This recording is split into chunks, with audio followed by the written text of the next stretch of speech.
ഇന്ന് നിൽക്കുന്നത് ലക്നൌവിൻ്റെ തന്നെ ചരിത്രം ഉറങ്ങുന്നൊരു മണ്ണിലാണ്. ഞാൻ നിങ്ങൾക്ക് വീഡിയോ ഇപ്പോൾ ഫുള്ളായിട്ട് കാണിച്ചു തരാം. എന്നെ തന്നെ കണ്ടിട്ട് നിങ്ങൾക്ക് ബോറടിക്കില്ല, ഞാൻ ഫുള്ള് അല്ലാതെ വീഡിയോ കാണിച്ചു തരാം.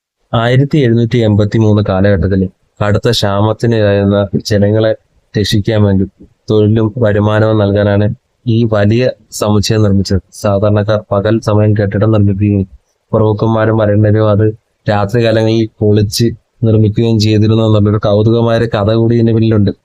തൂണുകളില്ലാത്ത ലോകത്തിലെ തന്നെ ഏറ്റവും വലിയ ഹാളുകൾ ഇതിനുള്ളിൽ തന്നെയാണുള്ളത്. അതെല്ലാം കാണിച്ചു തരാം.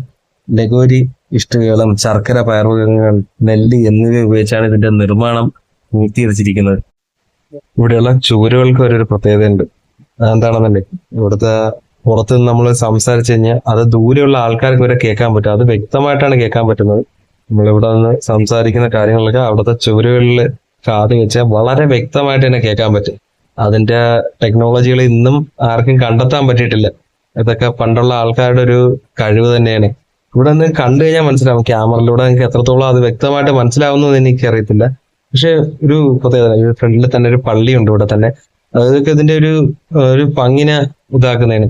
ഞാൻ പറഞ്ഞൊരു ഹാളില്ലേ, നേരത്തെ മുന്നേ പറഞ്ഞ ഈ ഇടയ്ക്ക് ബീമുകളും കാര്യങ്ങളും ഒന്നുമില്ലാത്ത ലോകത്തിലെ ഏറ്റവും വലിയൊരു ഹാള് തന്നെയാണ് ഇത്. ഇത് കാണാൻ തന്നെ എന്ത് ഭംഗിയെന്ന് നോക്കണം. നിങ്ങളെ കാണുമ്പോൾ അത് മനസ്സിലാവുന്നുണ്ട്. ഇവിടെ ഒരുപാട് വിളക്കുകളും കാര്യങ്ങളൊക്കെ ഉണ്ട്. അന്ന് ഇലക്ട്രിസിറ്റിയും കാര്യങ്ങളൊന്നും ഇല്ല. പക്ഷേ അത് നമ്മൾ ഇലക്ട്രിസിറ്റിയും കേട്ട് അതിനൊക്കെ തന്നെ ഉണ്ട്. ഇവിടുത്തെ മെയിൻ ആയിട്ടുള്ള പ്രശ്നം, ഞാൻ എവിടെ നിന്നാണ് വന്നതെന്ന് എനിക്ക് തന്നെ ഒരു പിടുത്തമില്ലാത്തൊരു അവസ്ഥയാണ്. എങ്ങോട്ട് പോകണമെന്ന് തന്നെ അറിഞ്ഞൂടാ. ഇഷ്ടംപോലെ വഴികളാണ് ഇങ്ങനെ കാണുന്നത്. ഓരോ വഴികൾ ഇങ്ങനെ എങ്ങോട്ടൊക്കെയോ കിടക്കുന്നു. താഴത്തിറങ്ങാൻ ഒരു വഴിയും കാണുന്നില്ല. ഇവിടെ നിന്ന് ഒരു വഴി കാണുന്ന ആൾക്കാർ മുകളിലോട്ട് കയറി വരുന്നു. അപ്പൊ ഇവിടെ വല്ലതും ഉണ്ടാകുന്ന നീ അങ്ങോട്ട് നോക്കേണ്ടി വരും. എന്തായാലും മുകളിലോട്ട് യാത്ര പോവാണ്. ഇഷ്ടംപോലെ വഴികൾ, അതായത് ഒരു സ്ഥലത്തുനിന്ന് പോയി കഴിഞ്ഞാൽ എങ്ങോട്ട് എത്തുമെന്ന് ഒരു പിടുത്തമില്ലാത്ത രീതിയിൽ ഇരിക്കുന്നത്. അകത്തോട്ട് കയറിയത് തന്നെ എങ്ങനെയെങ്കിലുമാണ്. ഇനി താഴോട്ട് ഇറങ്ങുന്നത് എങ്ങനെയാണെന്ന് ഒരു പിടുത്തമില്ല. ഇവിടെ ഇഷ്ടംപോലെ വഴികളുണ്ട്. 1000-ഓളം വഴികളാണ് അകത്തോട്ട് കയറാനുള്ളത്. പക്ഷെ പുറത്തോട്ട് ഇറങ്ങാൻ വളരെ ചുരുക്കം വഴികളുണ്ട്. അത് ഇവിടെ ഉള്ളവർക്ക് ഇറങ്ങും. ഇങ്ങോട്ട് പോകാത്തേക്ക് ഒരു 7 നിലയുള്ള ഒരു കിണറുണ്ട്. 7 നില പൊക്കത്തിനുള്ളൊരു കിണറുണ്ട്. പക്ഷെ അങ്ങോട്ട് എല്ലാം പൊളിഞ്ഞു കിടക്കുവാണ്. ഗേഡില്ലാത്തതുകൊണ്ട് അങ്ങോട്ട് ഇങ്ങോട്ടൊക്കെ പോകാൻ പറ്റുന്നുണ്ട്. അതൊരു ഭാഗ്യം തന്നെയാണ്. പക്ഷെ ഇവിടുത്തെ ഏറ്റവും വലിയൊരു രഹസ്യം എന്തെന്ന് അറിയാമോ, ഇവിടെ ഒരുപാട് തുരങ്കങ്ങളുണ്ട്. ഡൽഹി, ഹൈദരാബാദ് തുടങ്ങിയ ദൂര സ്ഥലങ്ങളിലേക്ക് നീളുന്ന ഭൂഗർഭ തുരങ്കങ്ങൾ ഇതിനോളം ചേർത്തിട്ടുണ്ടെന്നാണ് വിശ്വസിക്കുന്നത്. പക്ഷെ അത് വിശ്വാസം മാത്രമല്ല, ഇതിന്റെ അകത്ത് കയറി കഴിഞ്ഞാൽ അത് സത്യമാണ് നമുക്ക് ബോധ്യമാവും. അത്രത്തോളം വഴികള് കാര്യങ്ങള് എല്ലാം ഇവിടെ ഉണ്ട്.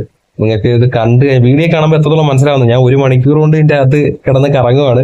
ഇത് ഒരു ചരിത്രത്തിന്റെ തന്നെ ഒരു സ്മാരകം തന്നെയാണ്. ഇതിന്റെ അകത്ത് നിൽക്കാൻ പറ്റിയത് എന്റെ ഏറ്റവും വലിയ ഭാഗ്യമെന്ന് ഞാൻ കണക്കൂട്ടുന്നുണ്ട്. എന്തായാലും ഓരോ വഴികളിലൂടെ പൊക്കോണ്ടിരിക്കുകയാണ്. നിങ്ങൾക്ക് എന്റെ വീഡിയോ കണ്ട് ഇഷ്ടപ്പെടുവാണെങ്കിൽ എല്ലാവരും സബ്സ്ക്രൈബ് ചെയ്ത് സപ്പോർട്ട് ചെയ്ത് ലൈക്ക് ചെയ്ത് കമന്റ് ചെയ്ത് എല്ലാവരും കൂടെ തന്നെ കാണണേ. നിങ്ങൾ ഈ സപ്പോർട്ട് കൊണ്ടാണ് ഞാൻ മുന്നോട്ട് പോണ യാത്ര. കേരളത്തിൽ നിന്ന് തുടങ്ങിയ യാത്രയാണ്. ഇപ്പൊ ലക്നൗ വരെ എത്തി. ഇനിയും മുന്നോട്ടുള്ള യാത്രയ്ക്ക് നിങ്ങൾ എല്ലാവരെയും സപ്പോർട്ട് എനിക്ക് വേണ്ടി വരുന്നുണ്ട്.